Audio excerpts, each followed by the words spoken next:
എല്ലാവർക്കും നമസ്കാരം. ഇന്ന് നേഷൻ ഫസ്റ്റിൽ അതിഥിയായിട്ടുള്ളത് ഡോക്ടർ ജിൻഡോ ജോൺ ആണ്. നമസ്കാരം സർ. നമസ്കാരം. കഴിഞ്ഞ ദിവസമായിരുന്നു വെള്ളാപ്പള്ളിക്ക്, അതായത് ഏത് പട്ടിക്ക് വേണം പുരസ്കാരം പത്മഭൂഷൺ എന്ന് ചോദിച്ച വെള്ളാപ്പള്ളിക്ക് കഴിഞ്ഞ ദിവസം പത്മഭൂഷൺ കിട്ടിയിരിക്കുകയാണ്. ഇതിന് പിന്നാലെ വെറും 9 ദിവസം മാത്രമാണ് ഇത്തരത്തിൽ ഐക്യം പ്രഖ്യാപിച്ച NSSഉം SNDPയും തല്ലിപ്പിരിഞ്ഞ് രണ്ട് വഴിക്കാകുന്നൊരു നിലയിലേക്ക് കാര്യങ്ങൾ പോയിക്കൊണ്ടിരിക്കുകയാണ്. ഈ ഐക്യത്തിൽ ചേർന്ന് മുന്നോട്ട് പോകുന്നത് പ്രായോഗികമല്ല എന്നാണ് ഇപ്പോൾ ജി സുകുമാരൻ നായരുടെ പക്ഷം എന്ന് പറയുന്നത്. ഇത് വെള്ളാപ്പള്ളിക്ക് കിട്ടിയ പുരസ്കാരത്തിൽ തനിക്ക് കിട്ടിയില്ല എന്നുള്ള ചെറിയൊരു കുശുമ്പാണോ അതോ മറ്റെന്തെങ്കിലും കാരണം കൊണ്ടായിരിക്കുമോ?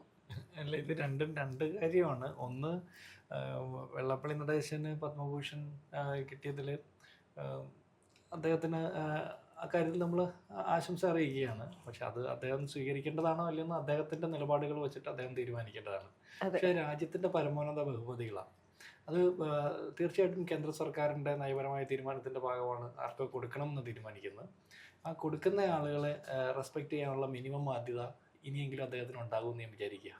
ആ ഉത്തരവാദിത്വ പദം അല്ല, തനിക്ക് കിട്ടുന്നത് വരെ അത് പട്ടിക്കും വേണ്ടാത്ത പുരസ്കാരം, തനിക്ക് കിട്ടിയതിനു ശേഷം മാന്യമായ പുരസ്കാരം എന്ന് പറയുന്നത് അദ്ദേഹത്തിന്റെ യഥാർത്ഥത്തിൽ ഇരട്ടത്താപ്പ് അല്ലെങ്കിൽ രണ്ട് നയം എന്നൊക്കെ പറയേണ്ടി വരും. അല്ല, ഞാനും അത് തന്നെയാണ് ഉദ്ദേശിച്ചത്. ഞാൻ ഉദ്ദേശിച്ചത് എന്താ വെച്ചാൽ, അദ്ദേഹത്തിന് ഇനിയെങ്കിലും അദ്ദേഹം അത്തരം പുരസ്കാരങ്ങൾ കിട്ടുന്ന ആളുകൾ, ആ കിട്ടുന്ന ആളുകൾക്ക് രാഷ്ട്രീയം ഉണ്ടാകാം, മതപരമായ വ്യത്യാസങ്ങളുണ്ടാകാം, സാമുദായിക വ്യത്യാസങ്ങളുണ്ടാകും, പല തരത്തിൽപ്പെട്ട ആളുകളായിരിക്കും, കലാ കായിക മേഖലയിൽ നിന്നൊക്കെപ്പെട്ട ആളുകളൊക്കെ ആയിരിക്കാം, രാഷ്ട്രീയ മേഖലയിൽ നിന്നുള്ളത്. പക്ഷെ ആ കിട്ടുന്ന ആളുകളെ റെസ്പെക്ട് ചെയ്യാനുള്ള മിനിമം മാന്യത ഇനി ഉണ്ടാകുമെന്ന് ഞാൻ വിചാരിക്കുകയാണ്, പ്രത്യേകിച്ച് അദ്ദേഹത്തിൻ്റെ ഭാഗത്ത്. കാരണം അദ്ദേഹവും അത് കിട്ടിയപ്പോൾ അദ്ദേഹം വല്ലാത്ത സന്തോഷിക്കുന്നു. അദ്ദേഹം പറഞ്ഞ SNDP യോഗത്തിന് കിട്ടിയ അംഗീകാരം എന്നാണ്. തീർച്ചയായിട്ടും SNDP യോഗത്തിനുള്ള അംഗീകാരമാണെങ്കിൽ 100% അതിനെ പിന്തുണയ്ക്കുകയും ആശംസ അറിയിക്കുകയും നന്മ വിചാരിക്കുകയും ചെയ്യുകയാണ്. അദ്ദേഹത്തിന് വ്യക്തിപരമായി കൊടുത്ത പുരസ്കാരമാണെങ്കിൽ അത് ൻ്റെ കാര്യം അദ്ദേഹമാണ് തീരുമാനിക്കേണ്ടത്. എന്തായാലും അദ്ദേഹത്തിന് ആശംസകൾ അർഹിക്കുന്നുണ്ട്. കേന്ദ്ര സർക്കാരിൻ്റെ ഒരു പരമോന്നത ബഹുമതി കിട്ടുന്ന, പത്മ പുരസ്കാരം കിട്ടുന്ന ഒരാളെന്നുള്ള രീതിയിൽ അദ്ദേഹം ആശംസകൾ അറിയിക്കുന്നുണ്ട്. വാങ്ങണോ വേണ്ടേ എന്നുള്ളത് അദ്ദേഹത്തിന്റെ മുൻ നിലപാടുകളെ തള്ളി പറഞ്ഞിട്ടായിരിക്കും കുറച്ചുകൂടി നന്നായിരിക്കുക എന്ന് എനിക്ക് തോന്നുന്നു. അതെ, ലഭിച്ച അവാർഡ് ലഭിച്ചത് കൊണ്ട് ആശംസകൾ അർഹിക്കുന്നുണ്ട്. പക്ഷെ അവാർഡ് അർഹിക്കുന്നുണ്ടോ എന്നുള്ളത് ഒന്നുകൂടി ചിന്തിക്കേണ്ടത് തന്നെയാണ് എന്നുള്ളതാണ് യാഥാർത്ഥ്യം. അല്ല, അത് ഞാൻ പറഞ്ഞല്ലോ, അത് കേന്ദ്ര സർക്കാരാണ് അത് സെലക്ട് ചെയ്യുന്ന ആളുകളെ. അപ്പോൾ അവാർഡ് അർഹിക്കുന്നുണ്ടോ ഇല്ല എന്നുള്ളൊരു ചോദ്യത്തിനൊരു പ്രസക്തി ഇല്ല. അവാർഡ് പ്രഖ്യാപിച്ചു, അദ്ദേഹത്തിന് അത് കിട്ടുന്നു, അതങ്ങനെയൊക്കെയാണ്. പിന്നെ ഇപ്പോൾ പ്രത്യേക സാഹചര്യത്തിൽ അദ്ദേഹത്തിന് അവാർഡ് പ്രഖ്യാപിക്കുമ്പോൾ പലരും തെറ്റിദ്ധരിക്കുന്നുണ്ട്, അദ്ദേഹം വർഗീയ പരാമർശം നടത്തിയതിൻ്റെ ഒരു പരിഗണനയാണെന്നൊക്കെ പലരും പല രീതിയിൽ പറയുന്നുണ്ട്. പക്ഷെ ഞാൻ അങ്ങനെയൊന്നും റീഡ് ചെയ്യാൻ ഉദ്ദേശിക്കുന്നില്ല. പക്ഷേ അദ്ദേഹം പത്മ പുരസ്കാരമൊക്കെ കിട്ടുന്ന ആളുകളെ കുറിച്ചിട്ട് പൊതുവിൽ നമ്മുടെ സമൂഹത്തിൽ ഉണ്ടാകുന്ന ചില കാഴ്ചപ്പാടുകളുണ്ട്. ആ കാഴ്ചപ്പാടിനോട് അനുഗുണമാകുന്ന രീതിയിലുള്ള വർത്തമാനങ്ങൾ അദ്ദേഹത്തിന്റെ ഭാഗത്തുനിന്ന് ഉണ്ടാകണം എന്നുള്ള ഇനിയെങ്കിലും ഉണ്ടാകണം എന്നുള്ളൊരു റിക്വസ്റ്റ് എനിക്കുണ്ട്. കാരണം അദ്ദേഹം ആദ്യം ചെയ്യേണ്ടത് പത്മ പുരസ്കാരം മേടിക്കുന്ന ആളുകളെ കുറിച്ച് മുൻപ് അദ്ദേഹം നടത്തിയ പരാമർശം അദ്ദേഹം പിൻവലിക്കേണ്ടതാണ് ഈ ഘട്ടത്തിലെങ്കിലും. രണ്ടാമത്, അദ്ദേഹം ഈ രാജ്യത്തിന്റെ പരമോന്നത ബഹുമതികളിൽ ഒന്നായിട്ടുള്ള പത്മഭൂഷണാണ് കിട്ടുന്നത്. അപ്പോൾ സ്വാഭാവികമായിട്ടും ഈ രാജ്യത്തിന്റെ ഭരണഘടന അനുശാസിക്കും വിധമുള്ള മതേതര നിലപാടുകൾ ഉയർത്തിപ്പിടിച്ച് സംസാരിക്കാനും കൂടി അദ്ദേഹം ശ്രദ്ധിക്കണം എന്നുള്ള ഒരു അഭ്യർത്ഥന കൂടി അദ്ദേഹത്തിന് മുമ്പിൽ വെക്കാനാണ്. അതെ, തീർച്ചയായിട്ടും. ഇപ്പോൾ NSSഉം SNDPയും തമ്മിൽ രണ്ട് വഴിക്ക് പോയിരിക്കുകയാണ്. ഇതിപ്പോൾ ഒരു സമയത്ത് VD സതീശനെതിരെ പ്രവർത്തിക്കാൻ NSSഉം SNDPയും ഒരുമിച്ചിറങ്ങി BDJSന്റെ തുഷാർ വെള്ളാപ്പള്ളിയെ രംഗത്തിറക്കും എന്നുള്ള വാർത്തകൾ വലിയ രീതിയിലുണ്ടായിരുന്നു. ഇപ്പോൾ ആ ഒരു തീയൊക്കെ അണഞ്ഞു, ആ ഒരു കനലും അണഞ്ഞു കഴിഞ്ഞു എന്നാണ് അറിയാൻ കഴിയുന്നത്. ഇപ്പോൾ അവർക്ക് രണ്ടുപേർക്ക് മുന്നോട്ട് പോകാൻ പ്രായോഗികമല്ല എന്നാണ് നമുക്ക് അറിയാൻ കഴിയുന്നത്. തീർച്ചയായിട്ടും അവർ NSSഉം SNDPയും തമ്മിൽ ഒന്നിച്ചു പോകാൻ പറ്റില്ല എന്നുള്ള ഒരു യാഥാർത്ഥ്യ പദത്തിൽ നിന്നുള്ളൊരു തീരുമാനം അവർ പ്രഖ്യാപിച്ചു. അത് അവരുടെ ആഭ്യന്തര കാര്യമാണ്. പിന്നെ ഹർഷ നേരത്തെ സൂചിപ്പിച്ച പോലെ സുകുമാരൻ നായരുടെ ഒരു കൊതിക്കറിവ് കൊണ്ടാണ് ആ തീരുമാനം എന്ന് ഞാൻ വിചാരിക്കുന്നില്ല. പ്രത്യേകിച്ച് സുകുമാരൻ നായർ അങ്ങനെ ഒരു അസൂയുള്ളൊരു വ്യക്തിയാണെന്ന് ഞാൻ വിചാരിക്കുന്നില്ല. കാരണം മുൻകാലങ്ങളിലും പത്മ പുരസ്കാരങ്ങളുടെ കാര്യത്തിൽ അദ്ദേഹം അങ്ങനെ ഒരു മോശപ്പെട്ട തീരുമാനമോ നിലപാടെടുക്കുന്ന ഒരാളല്ല. പിന്നെ നമ്മൾ ശ്രദ്ധിക്കുന്ന ഒരു കാര്യം, NSSന്റെ നിലപാട് എപ്പോഴും ഒരു മതേതര നിലപാടിനോടൊപ്പം നിൽക്കുന്ന ഒരു കാഴ്ചപ്പാടാണ് NSSന് എല്ലാ കാലത്തും ഉണ്ടായിട്ടുള്ളത്. അപ്പോൾ പ്രത്യേകം അവരത് ശ്രദ്ധിക്കാറുമുണ്ട്. അപ്പോൾ ഇപ്പോൾ ഈ ഐക്യം രൂപപ്പെടുന്നത് അത് കോൺഗ്രസിനും UDFനും എതിരായിട്ടാണോ എന്നുള്ളൊരു പൊതു നരേറ്റീവ് സൃഷ്ടിക്കപ്പെടുന്ന ഒരു കാലത്ത്, പ്രത്യേകിച്ച് CPM അതിൽ വല്ലാത്ത ആഘോഷം കൊള്ളുന്നൊരു കാലത്ത്, BJPയും തക്കം പാർത്തിരുന്ന് അവസരത്തിന് സാധ്യതയുണ്ടോ എന്ന് ശ്രമിക്കുന്ന ഒരു കാലത്ത് NSSന്റെ യോഗം ചേർന്ന് അവർ ഐക്യം വേണ്ട എന്ന് തീരുമാനിക്കുന്നു. പക്ഷെ രണ്ട് സമുദായ സംഘടനകൾ ഐക്യപ്പെടുന്നതിനോട് ഞങ്ങൾ എതിരല്ല. ഐക്യപ്പെടുന്നത് തന്നെയാണ് നല്ലത്. അത് സമൂഹത്തിനും നല്ലതാണ്, സമുദായത്തിനും നല്ലതാണ്, സമൂഹത്തിൽ സമാധാന അന്തരീക്ഷം ഉണ്ടാക്കാനും നല്ലതാണ്. പക്ഷേ ഐക്യപ്പെടുന്നത് മറ്റാർക്കെങ്കിലും എതിരാകാൻ പാടില്ല. അത് ഏതെങ്കിലും ഒരു രാഷ്ട്രീയ പ്രസ്ഥാനത്തിനോ മുന്നണിക്കോ എതിരാകാൻ പാടില്ല, മറ്റേതെങ്കിലും മത സാമുദായിക വിഭാഗങ്ങൾക്ക് എതിരാകാൻ പാടില്ല. അപ്പോൾ വെള്ളാപ്പള്ളി നടേശൻ ഈ ഐക്യവുമായി ബന്ധപ്പെട്ടെടുത്തിട്ടുള്ള നിലപാടുകൾ പല ഘട്ടത്തിലും സംശയാസ്പദമാണ്. കാരണം നമ്പൂതിരി മുതൽ നായാടി വരെയുള്ളവരുടെ സഖ്യം ഉണ്ടാക്കാൻ വേണ്ടി നടന്ന് അവസാനം BDJS ഉണ്ടാക്കി, അത് BJP കൊണ്ടുപോയി കെട്ടി, അങ്ങനെ അവിടെ എത്തിച്ചു, NDAയുടെ നേതാവാക്കി. അത് കഴിഞ്ഞ് ഇപ്പോൾ അദ്ദേഹം നായാടി മുതൽ നസ്രാണി വരെ. ഞാൻ ചോദിക്കുന്ന കേരള സമൂഹത്തിലെ ഒരു പ്രധാനപ്പെട്ട വിഭാഗമാണ് മുസ്ലിം വിഭാഗം. അവരെ ആരാണ് കൂട്ടുന്നത്? അവരെ ഈ സമൂഹത്തിൽ നിന്ന് മാറ്റി നിർത്തിക്കൊണ്ട് കേരളത്തിന് ഒരു നിലനിൽപ്പുണ്ടോ? ഇല്ലല്ലോ. അപ്പൊ യാഥാർത്ഥ്യബോധമില്ലാത്ത അത്തരം അഭിപ്രായങ്ങൾ അത് ആനുകാലിക കേരളത്തിനും നവോത്ഥാന കേരളത്തിനും ചേർന്നതല്ല. അദ്ദേഹം നവോത്ഥാന സമിതിയുടെ സംസ്ഥാന ചെയർമാനാണ്, സർക്കാർ സംവിധാനത്തിന്റെ. ആ സ്ഥാനത്തിരുന്നുകൊണ്ട് അത്തരം അഭിപ്രായം പറയാൻ പാടില്ല. ഞാൻ വിചാരിക്കുന്നു സുകുമാരൻ നായർക്കും NSSന്റെ ഉന്നതാധികാര സമിതിക്കൊക്കെ അക്കാര്യം ബോധ്യപ്പെട്ടതുകൊണ്ടായിരിക്കും അവർ അങ്ങനെ ഒരു തീരുമാനമെടുത്തത്. മാത്രമല്ല NSSും SNDPയും പ്രാരംഭകാലം തൊട്ട് രണ്ട് കാഴ്ചപ്പാടുകളുള്ള സംഘടനകളാണ്. രണ്ട് സമുദായങ്ങളുടെ ഉന്നമനത്തിനും അതിനോടൊപ്പം തന്നെ കേരളത്തിൻ്റെ പൊതുവായ നവോത്ഥാനത്തിനും വേണ്ടി പ്രവർത്തിച്ച സംഘടനകളായിരിക്കുമ്പോൾ തന്നെ NSS മുന്നോക്ക സംവരണത്തിന് വേണ്ടി വാദിക്കുന്ന ഒരു സംഘടനയും SNDP പിന്നോക്ക വിഭാഗത്തിൽപ്പെട്ട ആളുകളുടെ സംവരണത്തിന് വേണ്ടി വാദിക്കുക. ഇത് രണ്ടും രണ്ട് എക്സ്ട്രീമിൽ നിൽക്കുന്ന കാഴ്ചപ്പാടുകളാണ്. പല കാലങ്ങളിലായി ഈ രണ്ട് സംഘടനകളും എടുത്തിട്ടുള്ള രാഷ്ട്രീയവും സാമുദായികവും സാമൂഹികമായിട്ടുള്ള കാഴ്ചപ്പാടുകൾ വ്യത്യസ്തമാണ്. അപ്പോൾ അങ്ങനെയുള്ള രണ്ട് സംഘടനകൾ കൂടി ചേർന്നുകൊണ്ടുള്ള ഐക്യം എന്ന് പറഞ്ഞാൽ ഈ എത്ര ദിവസം? 9 ദിവസം കൊണ്ട് തകരുമെന്ന് ഞാൻ വിചാരിച്ചില്ല. പക്ഷേ ഇതിനു മുൻപ് പലപ്പോഴും ഇത്തരത്തിൽ ഐക്യം ചേരലും പിന്നീട് തല്ലിപ്പിരിയലും സ്വാഭാവികമായിട്ടുണ്ടായിരുന്നതാണ്. പക്ഷേ ഈ ഒരു ഘട്ടത്തിൽ എന്തുകൊണ്ട് എന്നുള്ളതാണ് ചോദ്യം. കാരണം ഒരു അവാർഡ് ലഭിക്കുന്നു, നിയമസഭാ തെരഞ്ഞെടുപ്പ് കൃത്യമായ ഒരു അജണ്ടയോടുകൂടി ഒരു ഐക്യം ചേരൽ, കോൺഗ്രസിനെ ഇല്ലാതാക്കണം, കോൺഗ്രസിലെ തന്നെ പ്രതിപക്ഷ നേതാവിനെ തന്നെ തോൽപ്പിക്കാൻ വേണ്ടിയുള്ള ഒരു ഐക്യം ചേരൽ, പ്രധാനമായും അത് തന്നെയായിരുന്നു അവരുടെ ഉദ്ദേശമെന്ന് തോന്നുന്നു.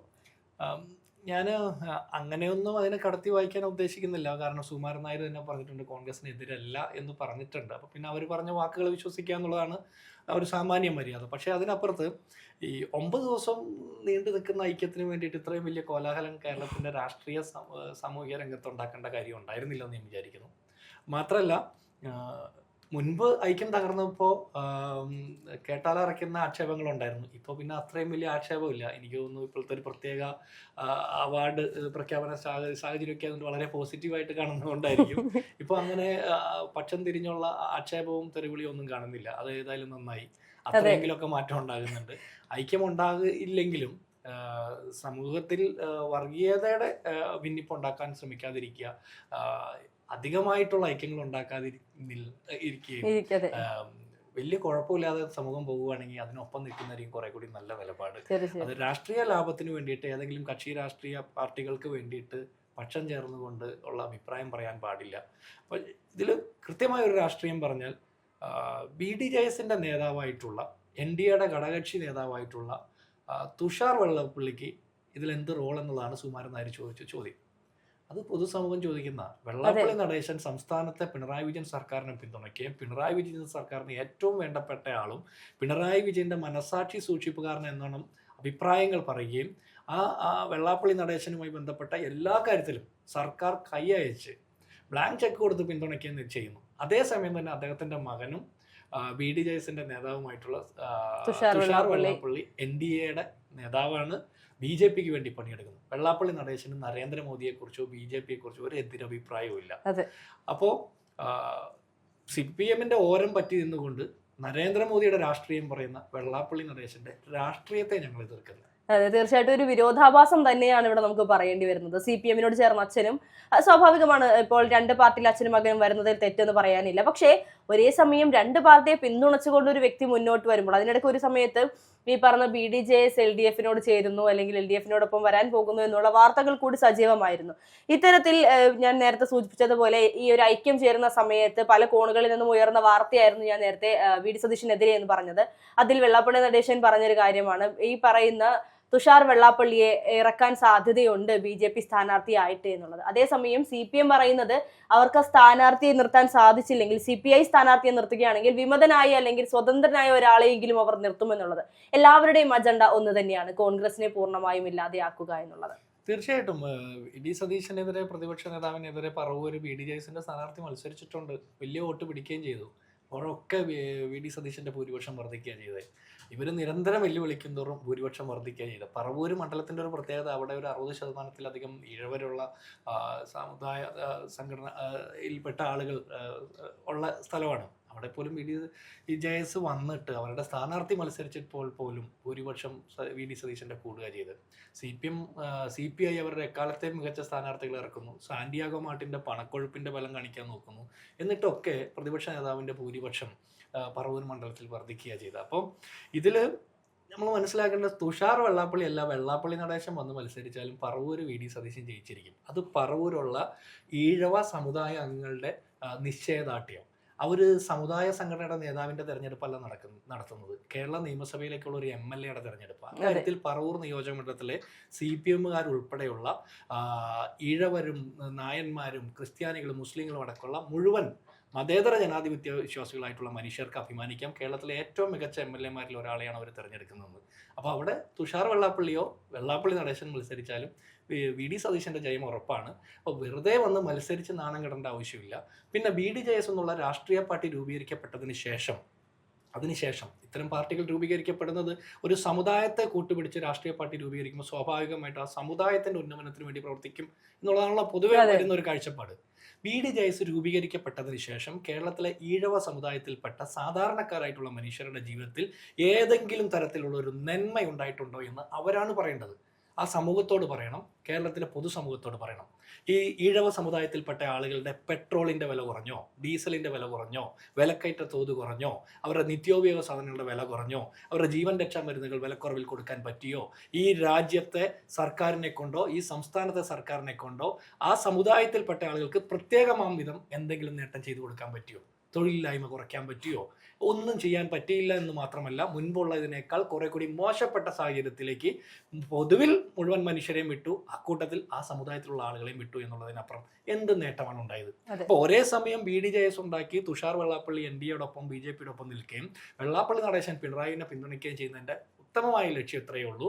മൈക്രോ ഫിനാൻസ് തട്ടിപ്പ് കേസിലും മഹേശ്വരന്റെ ആത്മഹത്യ കേസിലും ഒക്കെ രക്ഷപ്പെടുക എന്നുള്ളത് മാത്രമാണ്. ഇവരുടെ വ്യക്തിപരമായിട്ടുള്ള കുടുംബപരമായിട്ടുള്ള സ്വാർത്ഥ താല്പര്യത്തിന് വേണ്ടി ഒരു സമുദായത്തെ മുന്നിൽ നിർത്തിയിട്ടുള്ള ഈ പോരാട്ടം അത് ആ സമുദായ അംഗങ്ങൾക്ക് തന്നെ കൃത്യമായി മനസ്സിലാക്കുന്നു എന്നാണ് ഞാൻ മനസ്സിലാക്കുന്നത്. അതുകൊണ്ടാണ് ഇവർ തോൽപ്പിക്കാൻ പ്രഖ്യാപിക്കുന്നവർ ജയിക്കുകയും ഇവർ ജയിപ്പിക്കുമെന്ന് പ്രഖ്യാപിക്കുന്നവർ തോൽക്കുകയും ചെയ്യുന്നത്. അപ്പോൾ സമുദായങ്ങൾ കൃത്യമായി ജനാധിപത്യ രാഷ്ട്രീയ ബോധമുള്ളവരാണെന്നാണ് ഞാൻ മനസ്സിലാക്കുന്നത്.